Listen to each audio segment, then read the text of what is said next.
cheer. Queens of York, the atmosphere. At the crowd, they're never tame. Mets PostGame Show brings the flame.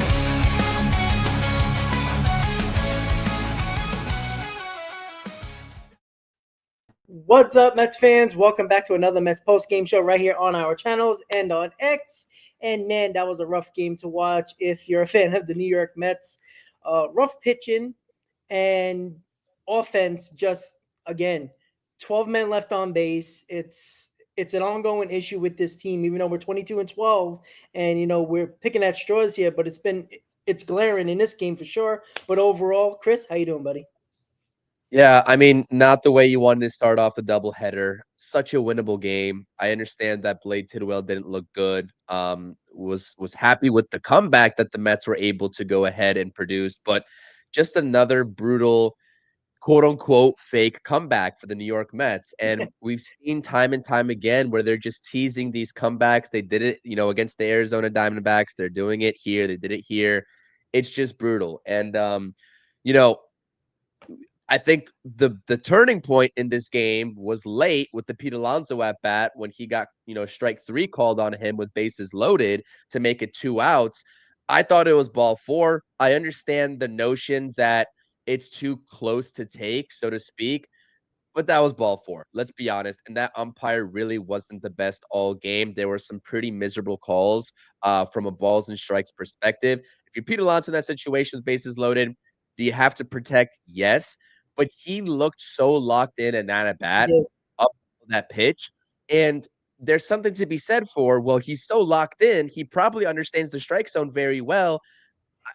It's hard for me to blame Pete not swinging there when it was a ball. So I don't know. It's not the way we want, of course. If you go back to the batter before and Juan Soto, that ball was extremely close and he got the call, and Pete Alonso didn't get the claw, and that was a little bit closer to the strike zone, but still a ball. The Juan Soto one was a ball, but it was close to the strike zone as well. Again, I wonder if it was like the respect factor where Pete Alonso still on the verge of trying to earn all that respect, even though it's been a month of the season. He's been one of the best hitters in baseball. I wonder, I'm not trying to think outside the box here, but both of them were balls. But again, there was opportunities throughout the game, and even in that 8th inning as well. I honestly think, to be quite honest with you, Juan Soto and Pete Alonso were looking for walks in that at bat. To be quite honest with you, I think Pete Alonso had better swings in his at bat than Juan Soto did, but I think both of them were trying to take walks there, to be quite honest with you. And you haven't seen that all year from Pete Alonso. So it's annoying, and they should have won this game. Like 12 men left on base. You scored 5 runs. You basically left so many men left on base throughout the game. And then on top of that, you're giving up, Blade Tidwell. The bullpen did their job. They held it to 6 runs. So, they had an opportunity to come back and win this ball game, but the offense got to be a little bit better. There's too many gaps in this offense and inconsistencies that are continuing to be a problem throughout the season. And, it's a rough loss. We got a game in about less than an hour and a half away. And, you got to get back up and get back on the horse and ready to go. And we used a couple of guys in this game that are going to play game 2, Marte, Tyrone Taylor, we used almost everybody, even Vientos, who had to come in for, because Winker got hurt and he had to mess around with the defensive position, replacement guys and all that. So, we used those guys in this inning. So it's not like Mendoza was holding on to guys and hoped for the best in this game. He was trying to win the ball game. So, this is solely on the players in this situation here. I have no gripe with Mendoza doing everything he possibly can to win this game, especially pinch running Marte in the 9th inning with Vientos. And by the way, that's a great at bat by Vientos. First pitch swinging fastball. He's been struggling. Nice to see that as well. But eventually we lost the game, but we got a game 2 coming up. But it's got to be better offensively. The pitching, Blade Tidwell wasn't great, but the offense got to be a little bit better. I think Blade Tidwell, just to touch on his start, I mean, he's got the stuff, and I feel like he does, but the location throughout the entirety of his outing just simply wasn't there. And there was a couple of at-bats where he was, up in the count, and then, he, either up in the count or even in the count. And I think the Brendan Donovan or the Gorman at bat, I think it was Donovan's at bat, where he sent a base knock up the middle for 2 runs to make it 4-2 at that point. It's just too much plate, as Keith was saying on the broadcast, too much plate. So the location just simply wasn't there for Blade Tidwell. And he just looked like he was making his debut. You know what I mean? He looked jittery. He looked kind of on edge. And that's expected.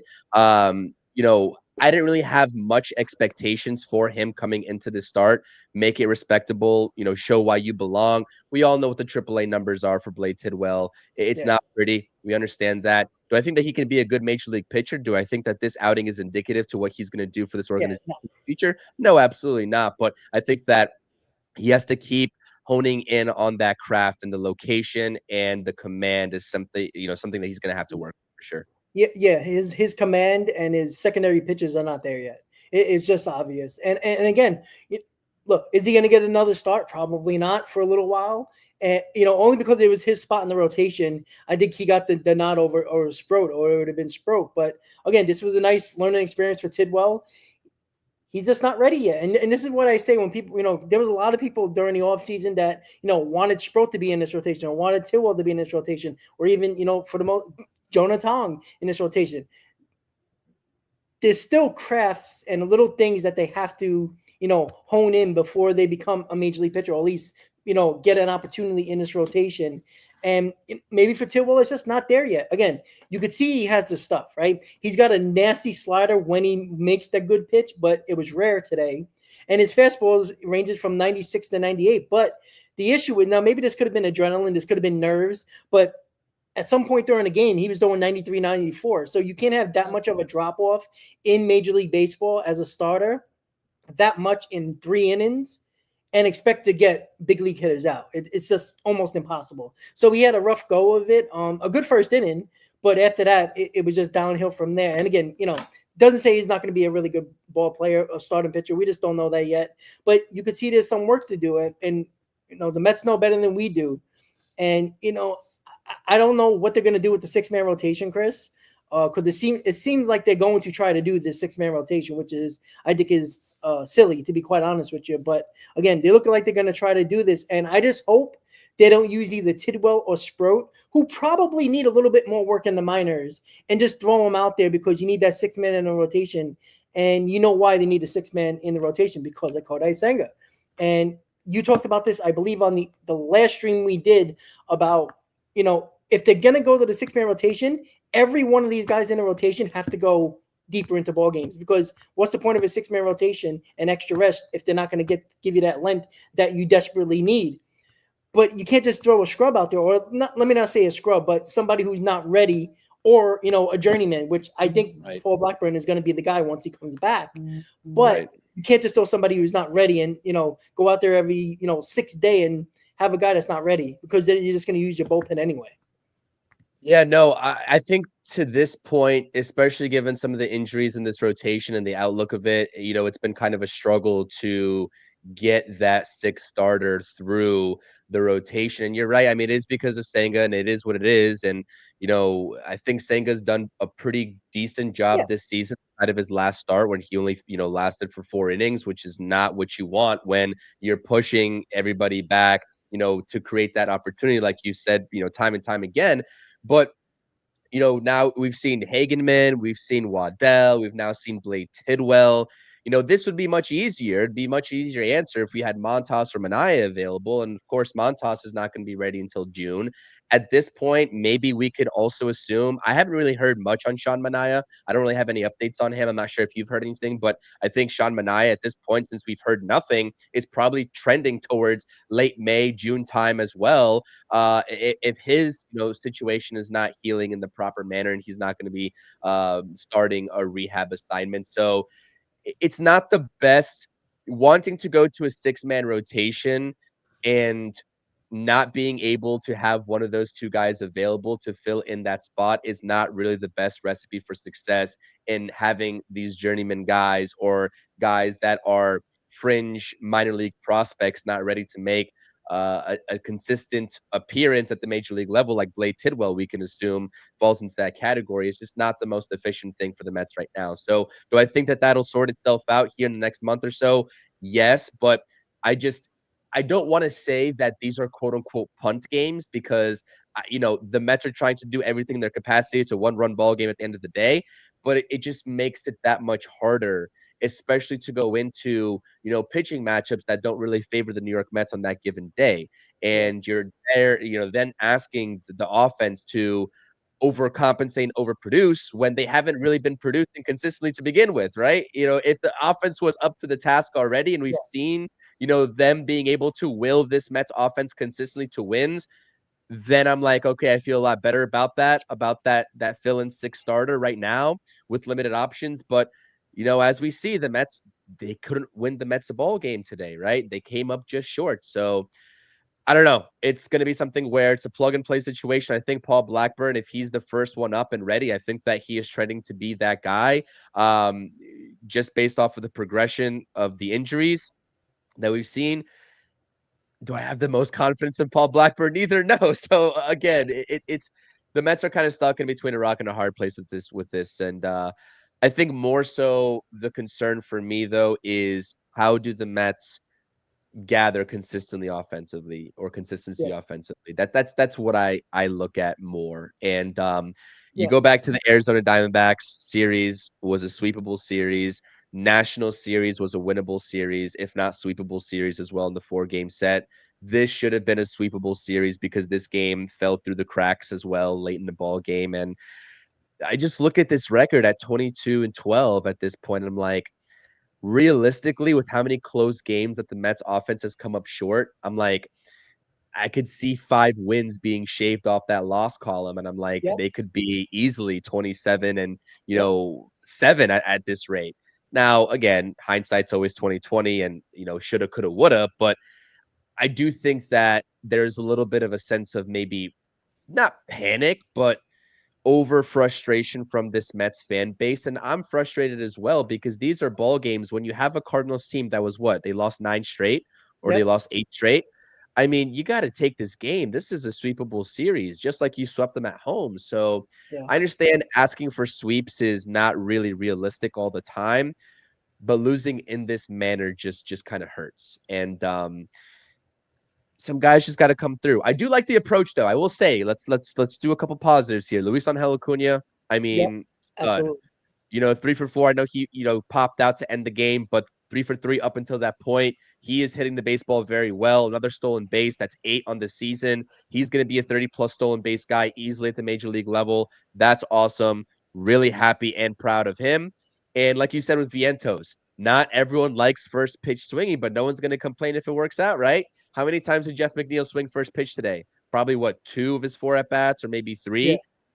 And it didn't work out for him. So everybody that I see on the timeline is complaining about him swinging first pitch. If he finds success with it and he's able to jump on a fastball early instead of waiting for the off speed, then no one's going to complain, especially with that Vientos at bat because Helsley has 102 miles per hour in his back pocket. And so getting ahead of that is great. And it was good to see him utilize that Yeah. opposite field. And I'm just hoping that that consistent approach can follow through for a guy that has been struggling or has been lacking consistency so far in this early season. Brandon Nimmo also getting the job done early in the game with the game's first RBI, I believe.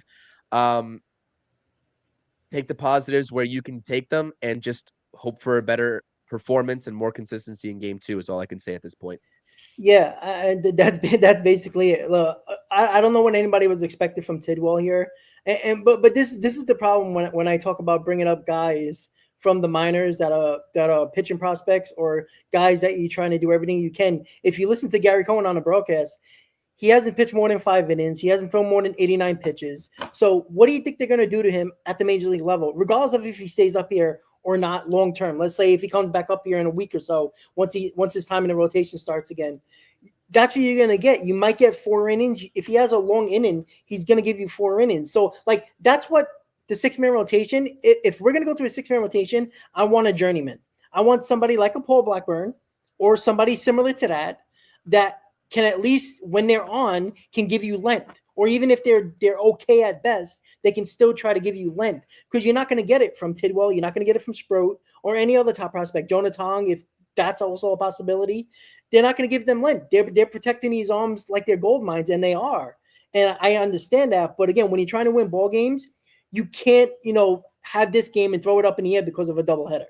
And that's the issue that I have with a 6-man rotation, because there's a pretty good chance that you're going to get a scrub that's your sixth guy just to protect one or two guys in your rotation, and then we can't just oh well, the 6th game is a crapshoot. Like, it's silly to me, and I think, you know, it's a doubleheader today, so they needed an extra arm, so I get it. But look at all the moves they made over the last 4 or 5 days because of all the injuries, because of the doubleheader and all that craziness that's been going on. I just think it needs to be thought out a little bit more, because I mean, they were doing fine to start and pitching, you know, to mess up with their days. I just don't get it. I don't think they need to go to a 6-man rotation. You know, they brought up Nunez. That's going to be available for the 2nd game now. So that's an extra guy in the bullpen. Genesis Cabrera looked good today, which is a nice sign. But, you know, here's a day where you needed an extra arm to start a game. And you had, let me see, hold on one second. We got 1, 2, 3, 4 guys that we had to use from our bullpen. So that's probably a good possibility that all 4 of those guys are not going to be available, most likely available for game 2. So you're looking at Diaz. You're looking at let's see, who else? Buto. So Stanek. You need Tyler Megill to go 5-6 innings. Like, this is the issue. Like, now we're counting on Tyler Megill, because if he has a shit show of a game and doesn't go deep, I don't care about the runs. I don't care if he gives up 2 runs, 1 run, 0 runs. If you're going to tell me 4 innings is enough for you, then you need your head examined. They need to go 5 or 6 innings.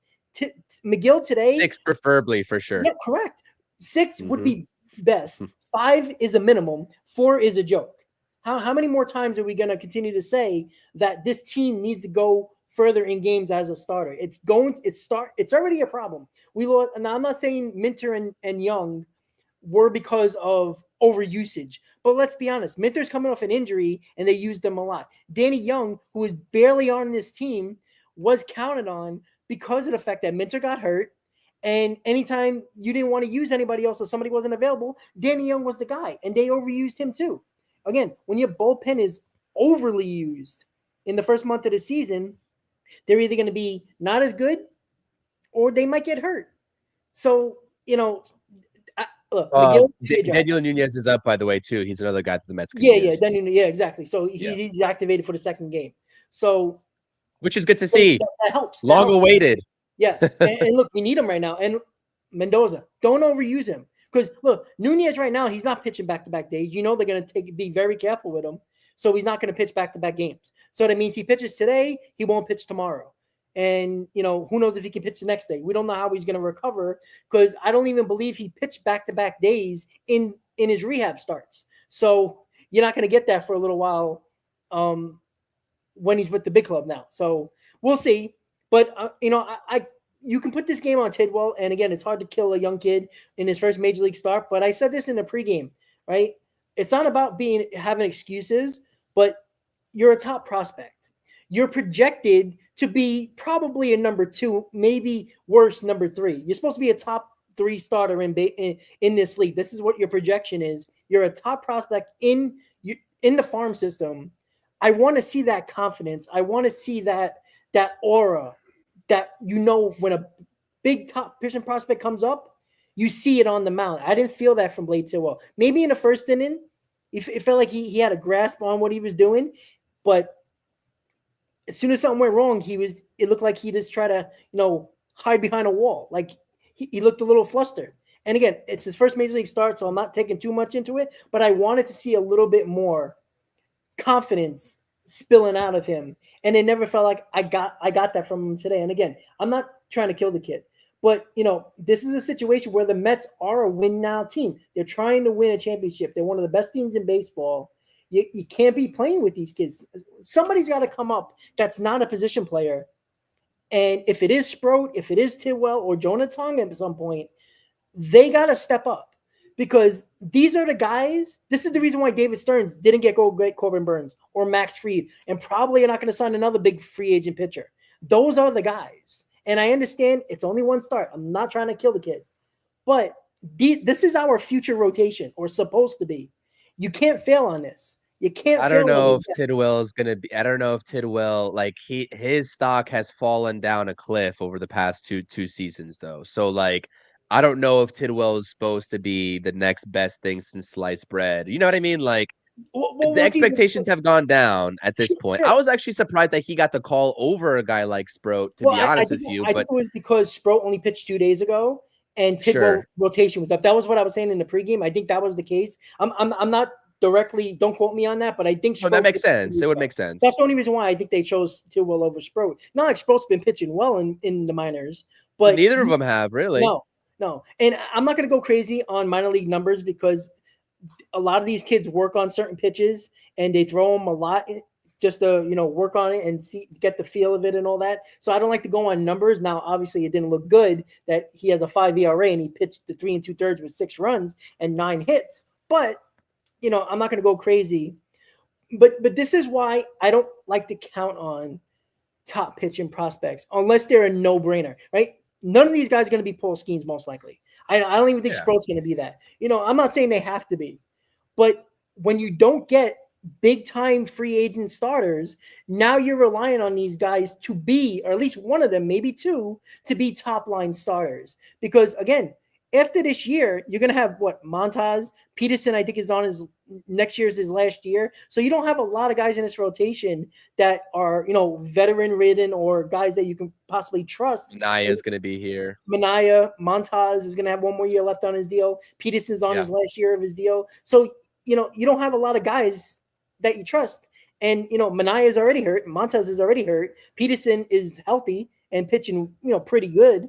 But this is the reason why I always go for the guys that are mainstays, the guys that already have done it. And I'm not saying we had to give 8 years to Max Fried or, what was it, 6-7 years to Corbin Burns, but sometimes you have to bite the bullet because there's no guarantee that any of these pitches are going to work out. And if they don't work out, you're going to be in trouble. Well, I genuinely injuries are what they are. You know what I mean? Sure. So these injuries, even if we had a guy like, just to counteract your point here, if we had a guy like Fried or Burns, like who I also was in favor of going after and pursuing, Max Fried was my 1A choice of this offseason in terms of the pitching standpoint. And he got a nice contract. I think a little bit of an overvalued contract, but a nice contract nonetheless from the Yankees. Despite that, we would still probably be talking about having everything remaining consistent if the injuries still were the same. Even if Corbin Burns is in his rotation, hypothetically, we'd still be talking about a spot starter, here and there. We'd still probably be talking about Tidwell. I don't think having Blake Tidwell in game, 22 and 12, so that's 34, game 34. I don't think that was the plan for David Stearns all along. You know what I mean? Manaya goes down, Montas goes down, and you got to do what you got to do. So I think that this rotation is going to be fine come June time. It's just how do you get there? And the Mets, let's face it, now in the rotation and now in the bullpen with the 2 injuries they have there, are off to a little bit of a lackluster start. And injuries is something you can't really foreshadow at the end of the day. You know what, Chris? Here's the problem with that, right? Frankie Montas has been injured the last couple of seasons. That was known. So that's on David Stearns. How many times did I say this with Sean Manaea? He changed his delivery, his mechanics, and started throwing harder because of those new mechanics that he's never changed in his career. Like completely changed his approach pitching wise.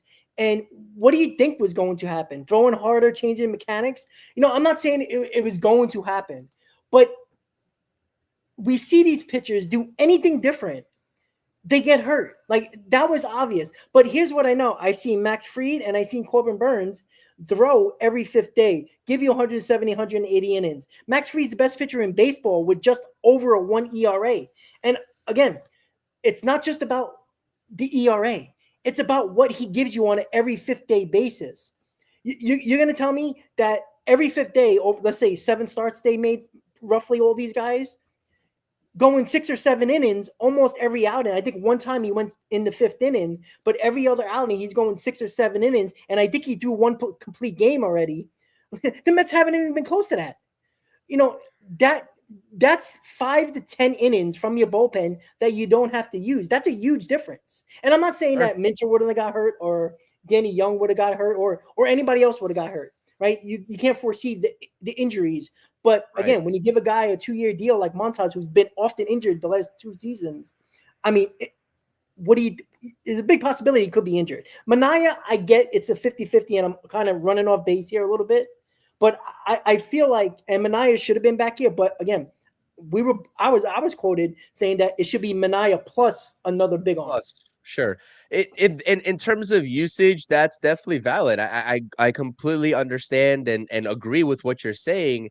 In terms of the overusage of the bullpen, and if you had gotten a solidified starter, that would have helped you out immensely in terms of trying to at least dwindle down some of those, extra innings that the bullpen has to now throw, here early into the season. But again, I got to come back to this point just to get back onto the track of what this Mets team is doing right now, being 10 games over 500, 22-12. With the 12 losses, like I said, there's a lot of, with the combination of how good in general overall the rotation and the bullpen collectively have been, this offense needs to be better. 100%. The guys that are supposed to be producing, they threw up a stat there. Juan Soto with runners in scoring position this season is hitting 167. He's hitting 167. And I'm sure that there's a lot of guys in this lineup on an everyday basis that have the same or similar value in terms of the batting average and some pretty terrible OPS numbers outside of probably Lindor and maybe Pete Alonso, right? With runners in scoring position. This offense needs to start carrying this team. This 100%. team was built on this offense carrying this team. And the pitching being a supplemental. I know that not many people want to hear that, right? Because pitching's supposed to win ball games and win championships. I get it.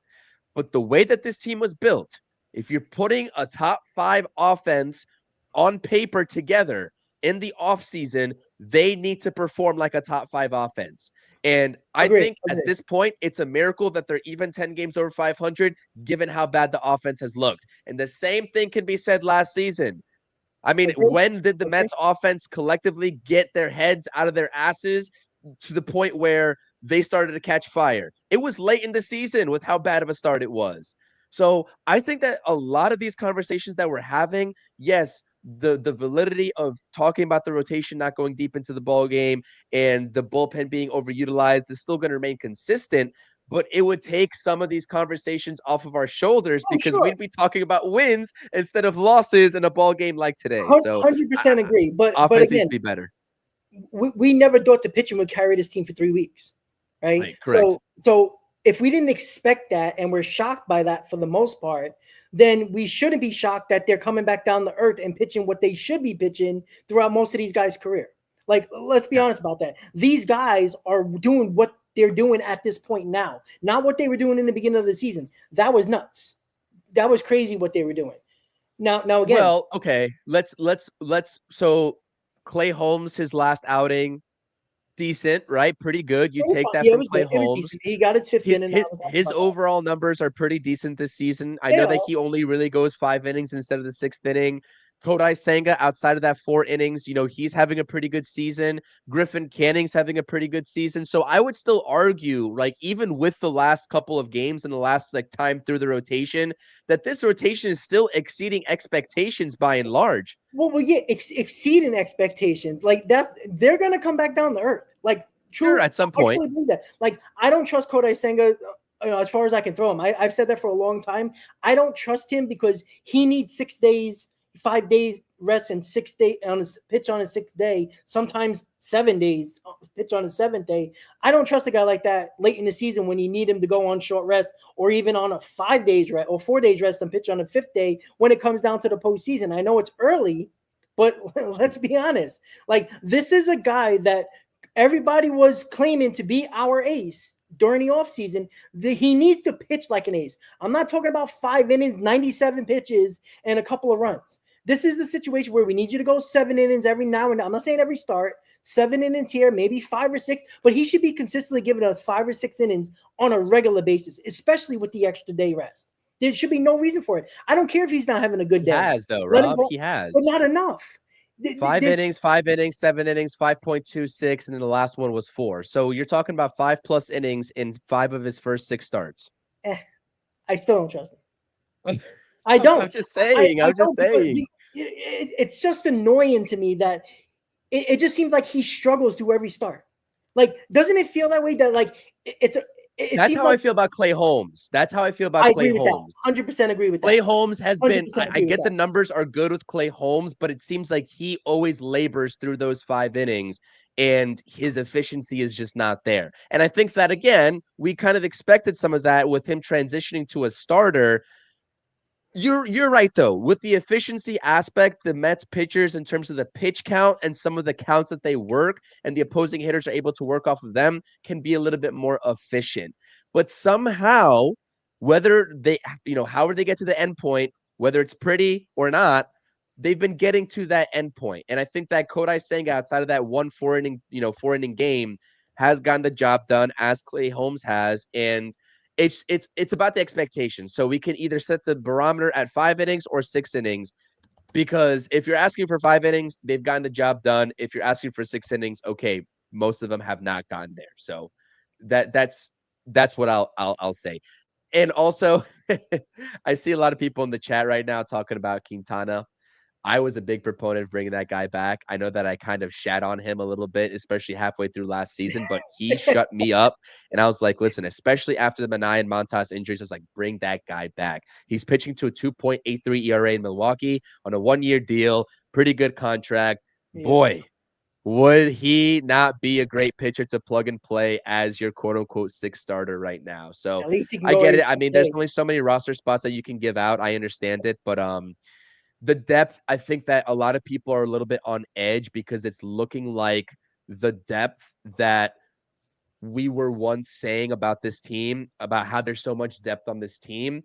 We're starting to use a lot A of lot of that it. depth A lot in of it. game 34, That, 34. And that's a little concerning. that's a problem. And again, with no sign of Manaea or Manaea coming back, you're gonna have to count in these guys for another month and a half most likely. And can they do it again? Now we're getting into the May into we got a month of the season probably before we even hear about these guys coming back. We're gonna see what they're gonna have to do. Again, the offense needs to pick it up. We all know that the offense needs to do their job. We're gonna wrap it up just now because the pregame is supposed for game 2 is going to start at 5:00, but that's not going to happen. We're going to wait until the lineup comes out. So around 5:15, 5:20, hopefully the next lineup, if it's not out already, I haven't checked, but that I can put up the lineup for you guys, and then we'll do a pregame. But overall, this was a winnable game. Tidwell didn't pitch well, but the Mets did come back into the game. They left 12 men left on base, and it's been an ongoing issue. I mean, has there been a game that they left not either more than 9 or more on? It's almost every game. And I know that you're not going to hit in every game, but again, the top of the lineup's got to be better. Juan Soto's got to be better, and he's the biggest culprit. As well, Nimmo's starting to pick it up a little bit. I know Jeff McNeil off the bat. I thought he crushed that ball, but Yeah, that was ripped. But it was a good swing. yeah, Also, good. spoiler alert, we're going to talk about it, but somebody is DHing in game 2. Uh-oh. That's Juan interesting. Soto. Oh, look at that. He's already a DH in year 1 of 15. Oh my God. Can't wait for people talking about that one. All right, guys. So we're going to see you in about 15 to 20 minutes for pregame number 2 for game 2. Mets lose 6-5. And we'll be talking about game 35 in about 15 to 20 minutes, guys. So let's go Mets, and we'll see you in a few minutes, guys.